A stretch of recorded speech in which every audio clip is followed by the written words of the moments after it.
Fala aí, pessoal. Hoje na aula a gente vai ver o conceito de resistência elétrica.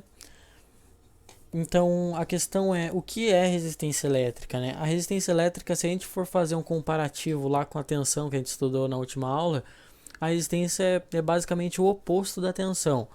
Então, enquanto a tensão ela está responsável lá, está preocupada em forçar a passagem dos elétrons, né, em forçar a passagem da corrente, a resistência ela faz o contrário. Ela está preocupada em se opor à passagem de corrente. Então, se a gente olhar aqui na primeira imagem, perceba que a analogia com relação ao cano aqui, a analogia entre o cano e a resistência é o que? É o afunilamento do cano. O afunilamento do cano que dificulta a passagem d'água.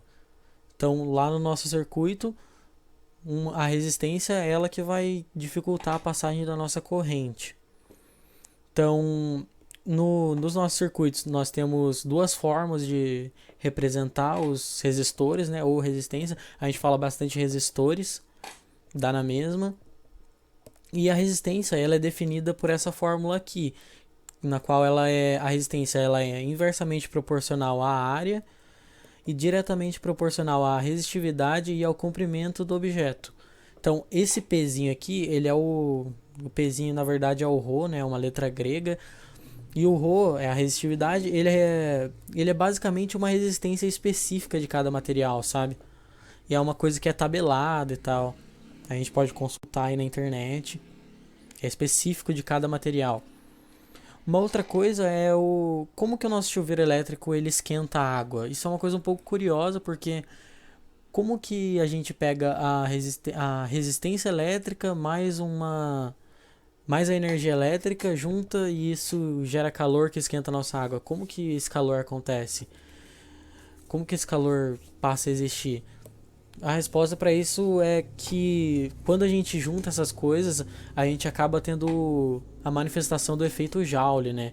Que é basicamente a transformação de energia elétrica em energia térmica. Então, quando a nossa resistência lá do chuveiro ela se opõe à passagem da corrente que está vindo da nossa rede, a gente tem inevitavelmente aí, né, e por querer, né, porque a gente quer esquentar a água, a gente tem aí a transformação da energia elétrica em energia térmica, né? A resistência ela vai sem dúvidas dissipar calor. A gente também pode classificar alguns materiais, né, de acordo com a sua resistividade.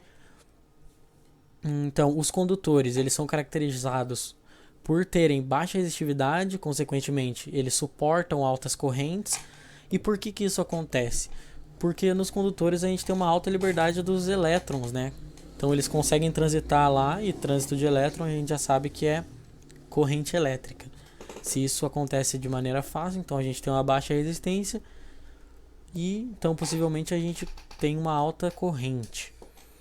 Pulando os semicondutores, vamos lá falar dos isolantes. Os isolantes são o completo oposto dos condutores, né? Eles têm uma alta resistividade e eles aguentam poucas correntes muito baixas. E justamente por quê? Porque eles têm poucos portadores de cargas livres. Já os semicondutores, eles representam o meio termo, né? Eles são muito valiosos para a nossa área aqui de eletrônica, né? Porque eles estão muito presentes, né? Em específico o semicondutor silício, ele está muito presente nas nossas placas eletroeletrônicas. Os semicondutores, eles são caracterizados por poder alterar a capacidade de condução elétrica dos objetos dependendo das condições. Isso torna os semicondutores bem interessantes. Então, para nossa aula de resistência elétrica é isso. Próxima aula a gente vai falar sobre a lei de Ohm. A primeira lei de Ohm, né? Porque a segunda lei de Ohm eu não falei que era, mas essa aqui é a segunda lei de Ohm. Próxima aula a gente vai falar especificamente da primeira lei de Ohm.